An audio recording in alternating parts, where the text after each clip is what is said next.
শীতকাল, প্রচুর পরিমাণে শাকসবজি পাওয়া যাচ্ছে। শীতকালীন শাকসবজি দিয়ে আমি একটু ব্রেকফাস্টের রেসিপি বা সকালে জলখাবারের রেসিপি শেয়ার করব। আমি আজ বানাবো সবজি পরোটা বা ভেজ পরোটা। ভেজ পরোটা বানানোর জন্য আমি এখানে নিয়েছি দুটো মিডিয়াম সাইজের আলুটা সিদ্ধ করে এটা আমি আগে খুব ভালোভাবে ম্যাশ করে নিয়েছি। আর এখানে নিয়েছি ফুলকপি 250 গ্রামের মতো, এটাও সিদ্ধ করে নিয়েছি। আর নিয়েছি গাজরটা কাঁচায় গ্রেড করে নিয়েছি। আর নিয়েছি ধনে পাতা, একটু আদা বাটা, কুচানো কাঁচা লঙ্কা। মশলা হিসেবে দিচ্ছি এখানে 1 চামচ হলুদ, পরিমাণ মতো লবণ, 1 চামচ লাল লঙ্কার গুঁড়ো, 1 চামচ জিরে গুঁড়ো, 1 চামচ ভাজা মশলা, আর দিয়ে দিচ্ছি 1 চামচের মতো চাট মশলা। এটা সব ভালোভাবে মিক্স করে নিচ্ছি। বন্ধুরা, সব সবজির সাথে মশলাটা খুব ভালোভাবে আমার মাখা হয়ে গেছে। আজকে আমি পুরভরা পরোটা বানাবো না, আজ মাখা বেলা ঝামেলা ছাড়া পরোটা বানাবো। এই জন্য এই সবজি এবং মশলা মিশ্রণের সাথে আটা, ময়দা বা সুজি যা দেবো সবগুলো অ্যাড করছি। প্রথমে দিচ্ছি 1 বাটি রুল ময়দা, 2 বাটি সুজি অ্যাড করবো আমি এখানে।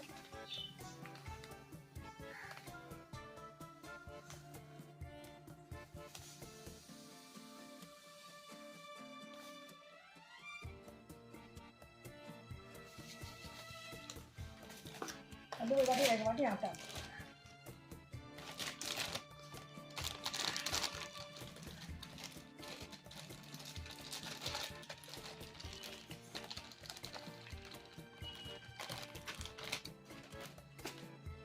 প্রথমে সব উপকরণটা সবজি মশলার সাথে খুব ভালোভাবে মিক্স করে নিচ্ছি। তারপর একটু জল অ্যাড করে ব্যাটারটা তৈরি করে নেব। আমার পরোটা বানানোর জন্য ব্যাটারটা তৈরি হয়ে গেছে। পুরোটা ঢেকে রেখে দিচ্ছি 15 মিনিটের মতো। তারপর পরোটা বানাবো। শীতকালে ভাত খেতে কারোরই ভালো লাগে না, এভাবে সবজি দিয়ে পরোটা বানান, ভাত খেতে সবাই পরোটাই খাবে। সুন্দর রেস্টে রাখার পরে কি সুন্দর হয়েছে ব্যাটারটা। সুজি যেহেতু হয়ে গেছিলো, সুজিটা ভিজে ফোলা হয়ে গেছে। এরপর পরোটাগুলো আমি ভেজে নেবো। পরোটা ভাজার জন্য বসে দিচ্ছি গ্যাসের ওভেনে তাওয়া। নর্মাল তাওয়াই ব্যবহার করছি এখানে আমি।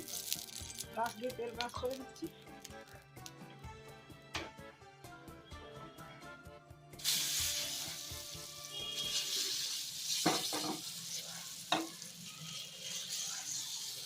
দেখুন বন্ধুরা, প্রথম পরোটা বেরার পর 3 মিনিট ঢেকে দিয়েছিলাম। ঢাকা খুলে দেখা যাচ্ছে, দেখুন কি দুর্দান্ত কালার হয়েছে। আর একটা পাশ ভাজা হয়ে গেছে। সাবধানে উল্টে আরেকটা পাশও ভেজে নিচ্ছি 3 মিনিটের মতো।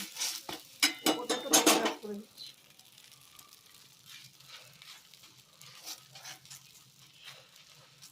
উল্টে পাল্টে একটা পরোটা 5 মিনিট করে ভেজে নেবো। কারণ কিছু সবজি যেহেতু সিদ্ধ করা দিচ্ছি, কিছু সবজি কাঁচা আছে, যাতে সবগুলো খুব ভালোভাবে সিদ্ধ হয়ে যায়। এই জন্য 5 মিনিটের মতো উল্টে পাল্টে ভেজে নিচ্ছি।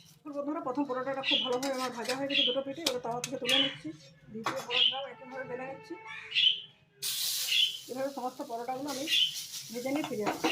বন্ধুরা, আমার ভেজ পরোটা বা সবজি পরোটা বানানো কমপ্লিট হয়ে গেছে। দেখুন এগুলো দেখতে যেরকম সুন্দর হয়েছে, খেতেও অসম্ভব সুন্দর হবে। যেহেতু বিভিন্ন কালারফুল সবজি দিয়ে বানাইছি, এটা মাল্টিভিটামিন, মাল্টি মিনারেলে ভরপুর খাবার। যারা ভাত খেতে পছন্দ করেন না, তারা শীতকালে অবশ্যই এটি বানিয়ে খাবেন। আর প্রতিদিন রুটি খেতে খেতে জিভে চড়া পড়ে যায়, একঘেয়ে রুটি খাওয়ার থেকে জিভে স্বাদ বদলের জন্য অবশ্যই শীতকালে এই ধরনের ভেজ পরোটা, সবজি পরোটা বানিয়ে খাবেন। শীতকালে বললাম এই কারণ শীতকালে প্রচুর পরিমাণে শাকসবজি পাওয়া যায় আর সেগুলো খুব সুস্বাদুও হয়। তো বন্ধুরা, আমার রেসিপিটি কেমন লাগলো অবশ্যই আপনারা কমেন্ট করে জানাবেন। বাড়িতে একবার ট্রাই করবেন। ভালো লাগলে লাইক শেয়ার করবেন। চ্যানেলে যদি নতুন বন্ধু থাকেন, চ্যানেলটি অবশ্যই সাবস্ক্রাইব করে পাশে থাকা বেল বাটন অন করে দেবেন নতুন নতুন ভিডিওর আপডেট পাওয়ার জন্য।